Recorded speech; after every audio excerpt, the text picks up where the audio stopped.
ایک چیپٹر ہے جو ہمارے مسلمانوں کی زندگی کا ایک سمجھیں کہ ایک بڑا ہی مشکل اور بڑا ہی جو ہے وہ ایسا چیپٹر ہے کہ جس کو ہم جان کے بھی دیکھتے نہیں ہیں. گوگل پہ سرچ کیجئے گا سکالبا. عربین پیناسولا میں غلام، اور یہ سکالبا صرف سلیوز نہیں تھے، سلیوز کے لیے اور بہت سارے لفظ تھے. وٹ ور دا سکالبا، وہ کون تھے؟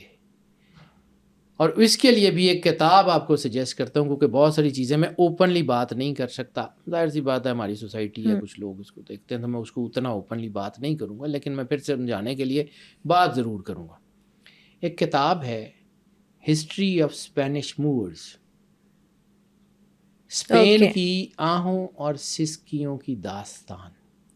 اس کا ایک ناول میں ترجمہ کیا تھا، اس کا ایک مطلب مفہوم یا ترجمہ کیا تھا عبرت نامہ اندلس کے نام سے، عنایت اللہ کمبو نے.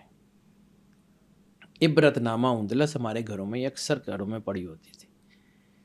اس کو پڑھیے گا. یہ سکالبا کون تھے؟ اس نے اس کے اوپر پوری ایک جلد لکھی ہے، پورا ایک چیپٹر، بلکہ 2-3 چیپٹر ہیں.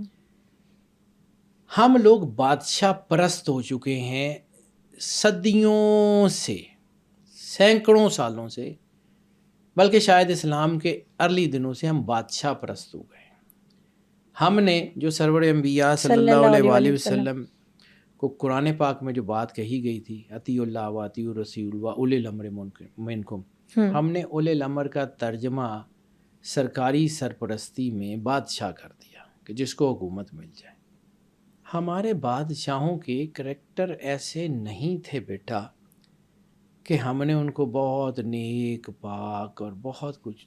There were so many other things. وہ انسان تھے، ان میں بھی غلطیاں تھیں، ان میں بھی کمیاں تھیں. ان کو ہم نے ان کو پاک اور پاکیزہ شو کرنے کے چکر میں ہم نے اپنی سوسائٹی کا بیڑا غرق کر دیا.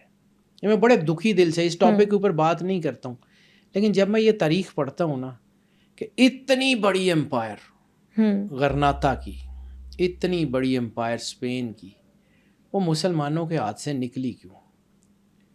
تو بیٹا ایک چیز ہوتی ہے جس کو کہتے ہیں لاسٹ اسٹرا آن اے کیملز بیک، یعنی اونٹ کی کمر کے اوپر بوجھ لاتے چلے جاتے ہیں، پھر ایک تنکا رکھتے ہیں تو اونٹ کی کمر ٹوٹ جاتی ہے. ٹھیک ہے، وہ جو تنکا ہے نا، کہتے ہیں کہ جی بس تنکا ہی رکھا تھا، اس سے پہلے ہم نے کیا کیا ہوتا ہے اس کو ہم بھول جاتے ہیں.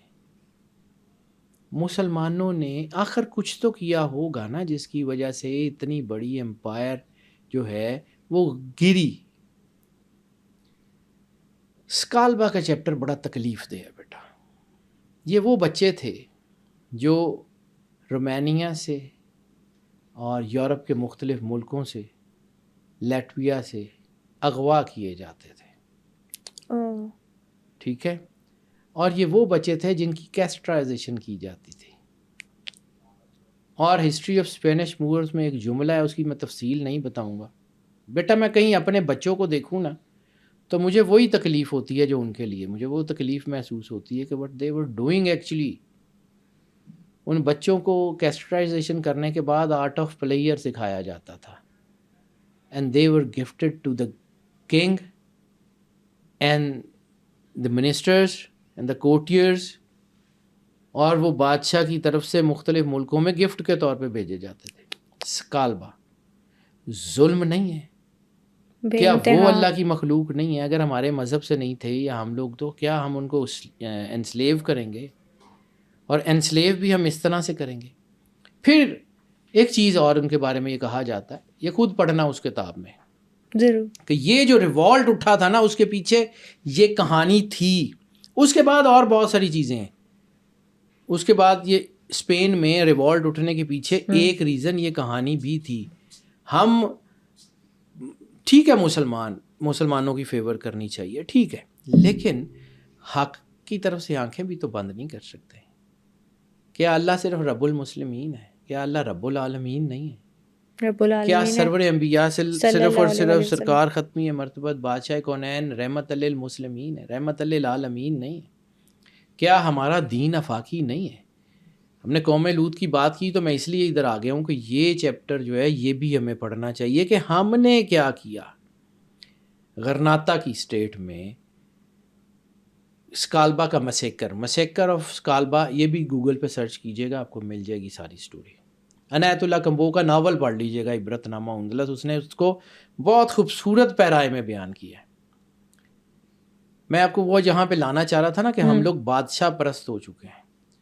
اسلام کے اہم ترین احکام ہم لوگ نہیں مانتے رہے اور ہم نے پھر ان بادشاہوں کو بڑا نیک پاک بتایا. یعنی اسی عثمانیٹ پیناسولا کا یا عربین پیناسولا کا ایک بادشاہ فوت ہوتا ہے جس کے دربار میں 30,000 کے قریب سکالبا ہیں. اب یہ بھی ایک کہانی کہا جاتی ہے کہ جس کالبا کو تو بہت زیادہ جو ہے وہ پریولیجز تھی. تو پنجرا بیٹا سونے کا بھی ہوتا تو پنجرا ہی ہے نا.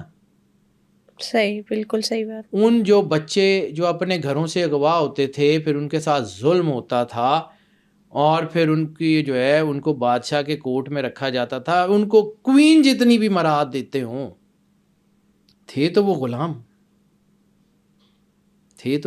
ایسے ہی ہے. پھر ایک بادشاہ فوت ہوتا ہے اور اس بادشاہ کے فوت ہونے کے بعد، اس سے پہلے کہ اس بادشاہ کے فوت ہونے کی خبر باہر جاتی، اس بادشاہ کی بیوی اپنے ہی پرائم منسٹر سے نکاح کرتی ہے. کوئی عدت کا کانسیپٹ نہیں ہے، کوئی عدت کا کانسیپٹ. یعنی ابھی بادشاہ دفن بھی نہیں ہوا اور اس کی بیوی نے اپنے پرائم منسٹر سے جو ہے وہ نکاح کر لیا ہے. یہ تاریخ میں پڑھنا بیٹا. کچھ لوگ اس کے اوپر بات کریں گے کہ جی یہ کیسے، میں اس کی تاریخ پہ آپ پہ چھوڑتا ہوں، ہوگی حقیقت نہیں ہوگی، لیکن جو میں نے پڑھا میں اس کے مطابق. اس کی کتابیں بھی موجود ہیں. ہسٹری آف اسپینش موورز ایسی کتاب ہے، اس کا نام ہے مورس مورننگ سے مارننگ، اسپین کی آہوں اور سسکیوں کی داستان. اب کچھ لوگ کہتے ہیں کہ جی وہ تو جی عیسائیوں نے لکھی ہے. ہسٹری کی ڈاکومنٹیشن پہ بھی شک بھی کیا جا سکتا ہے، لیکن میں نے وہیں بات کی تھی کہ کہیں نہ کہیں کوئی رائے تو موجود تھی نا. اس بادشاہ کے دربار میں 30,000 سکالبا موجود ہیں. کیوں 30,000 ان ون کوٹ؟ بڑی جو ہے نا وہ تعداد میں. ٹھیک ہے.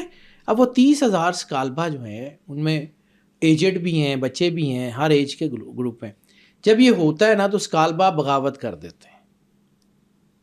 تو وہ پرائم منسٹر اپنی فوج سے مل کے ان 30,000 سکالبا کا قتل عام کرواتا ہے اسی ایک کوٹ میں.